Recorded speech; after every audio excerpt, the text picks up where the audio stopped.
ரஜினி கிட்டத்தட்ட அரை நூற்றாண்டு காலமாக ஒட்டுமொத்த திரையுலகில் உச்சரிக்கப்படும் மந்திர சொல் இது.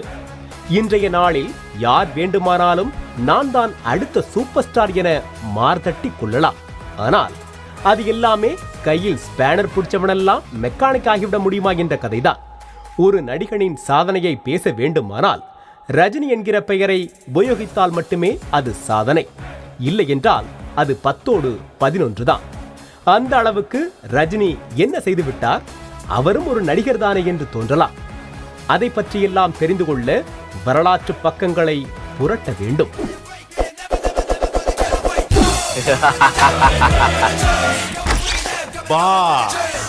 இதுதான் ரஜினி ஸ்டைல். ரஜினி தமிழ் சினிமாவில் அடியெடுத்து வைத்த 3 ஆண்டுகளிலேயே, அதாவது 1978ஆம் ஆண்டே அவரை சூப்பர் ஸ்டார் என விளம்பரப்படுத்தினர். அப்போதைக்கு ரஜினி வில்லன் கதாபாத்திரத்திற்கு தான் பெயர் பெற்றவர். தனக்கு தானாக கிடைத்த பட்டத்தை தக்க வைத்துக் கொள்ள ரஜினி எடுத்துக்கொண்ட தாரக மந்திரம் உழைப்புதான். சூப்பர் ஸ்டார் பட்டம் கிடைத்த அந்த ஆண்டில் மட்டும் வெறித்தனமாக 20 படங்களுக்கு மேல் நடித்து ஒட்டுமொத்த தியேட்டர்களை அசராமல் அலங்கரித்தார். அதற்கு பலனாக தான் ஜப்பான் உள்ளிட்ட வெளிநாடுகளில் இருக்கும் ரசிகர்கள் கூட ரஜினியின் ரசிக படையில் இணைந்தனர்.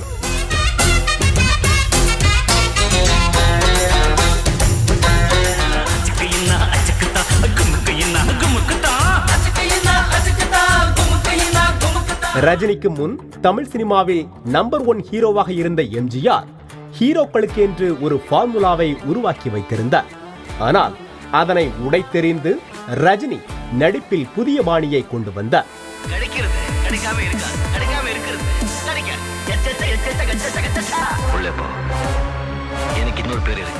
கருப்பு நிறம், வாரப்படாத தலைமுடி, சிகரெட்டை ஸ்டைலாக தூக்கி போட்டு பிடிப்பது, மின்னல் வேகத்தில் டயலாக் பேசுவது என எல்லாவற்றிலும் ஒரு வித்தியாசம்.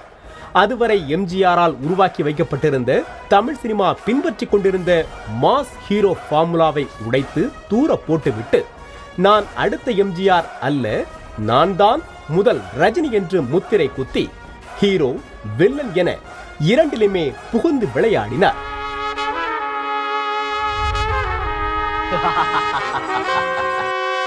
நான் சக்கரவர்த்திடா.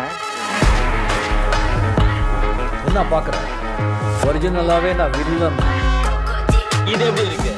ஆரம்பத்தில் இருந்து தற்போது வரையில் ரஜினியின் படங்கள் தயாரிப்பாளருக்கு குறைந்தபட்ச கேரண்டியை தந்துவிடும். இந்த கன்சிஸ்டன்சி தான் அவர் செய்ததில் மிக பெரும் சாதனை.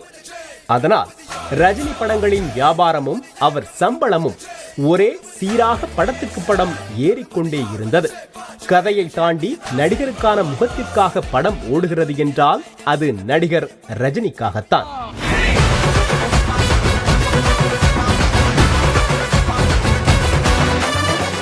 ரஜினி துவக்கி வைத்த தமிழ் சினிமா கலாச்சாரங்கள் ஏராளம். ரஜினி கண்ணாடியை கழற்றி திரும்ப மாட்டும் ஸ்டைல் இன்று வரை பெரும்பாலான மாஸ் ஹீரோ படங்களிலும் கடைபிடிக்கப்படுகிறது. ரஜினி நடித்த 25% படங்களின் தலைப்புகள் திரும்பவும் வைக்கப்பட்டு விட்டன. ஒரு கதாநாயகனின் பெயருக்கென்று ஒரு பிரத்யேக டைட்டில் கார்டையும் அதற்கென பிரத்யேக இசையையும் இந்தியாவிலேயே முதலாக ரஜினிக்காக அண்ணாமலை படம் மூலம் உருவாக்கப்பட்டது.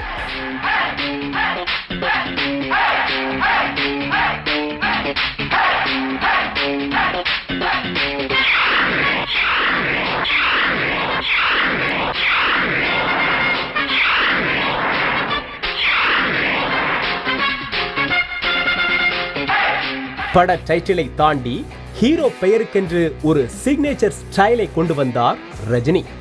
இன்டர்வெலுக்கு முன் தியேட்டர் அதிரும் மாஸ் சீன் வைப்பதை பாட்ஷாவில் தொடங்கி வைத்தவர் ரஜினிதான். இன்று வரை அதுதான் தொடர்கிறது. தமிழ் சினிமாவில் அதிகாலை காட்சி கலாச்சாரத்தையும் துவக்கி வைத்தார். FDFS, அதாவது ஃபர்ஸ்ட் டே ஃபர்ஸ்ட் ஷோ என்பதை ரசிகர்கள் மத்தியில் மந்திரமாக்கியவர் ரஜினிதான். நான் சேர்த்த கூட்டம் இல்ல, அன்பால தானா சேர்ந்த கூட்டம். எந்த தனி சாம்ராஜ்யம், அன்பு சாம்ராஜ்யம். ரஜினி ஒரு பந்தய குதிரை அல்ல, எப்போதும் ஜெயிக்கும் வெற்றி குதிரை என்பதை தயாரிப்பாளர்கள் கண்கூடாக கண்டுகொண்டனர். ரஜினியின் படம் என்றால் படமே துவங்காமல் தயாரிப்பாளரின் கையில் மொத்த பணமும் வந்துவிடும். ஒரு பிச்சைக்காரனுக்கு படம் நடித்து தருகிறேன் என்று ரஜினி கையெழுத்து போட்டுவிட்டால் அடுத்த நொடி அவன் கோடீஸ்வரன் என்று அப்போதே தமிழ் சினிமாவில் பேசிக் கொள்வார்கள். ஒரு கையெழுத்தில் ஒருவனை கோடீஸ்வரனாக்கிவிடும் சக்தி வாய்ந்தவராக ரஜினி இருந்தார், இன்னமும் இருக்கிறார்.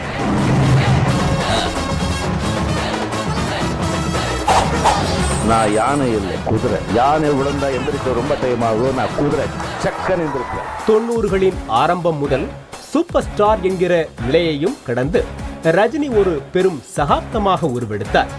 தர்மதுரை, தளபதி, மன்னன், அண்ணாமலை, எஜமான், வீரா, பாட்ஷா, முத்து, அருணாச்சலம், சந்திரமுகி, சிவாஜி போன்றவை 175 நாட்களை கடந்த வெற்றி படங்கள்.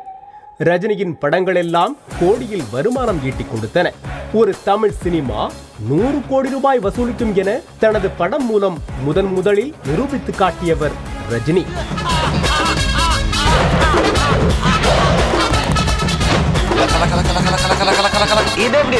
பொதுவாக வயது கூட கூட ஒரு நடிகருக்கு மார்க்கெட் குறையத்தான் வேண்டும். ஆனால் இவருக்கு மட்டும் மார்க்கெட் ஏறிக்கொண்டே போகிறது. இத்துணைக்கும் வழுக்கை தலை, நரைத்த தாடி, மீசை என தனது ஒரிஜினல் தோற்றத்துடன் வெளியே வர ரஜினி தயங்கியதே இல்லை.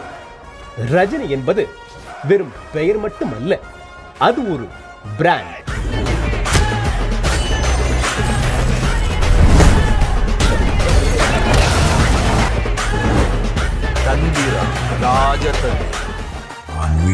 என்று நினைத்தாயோ?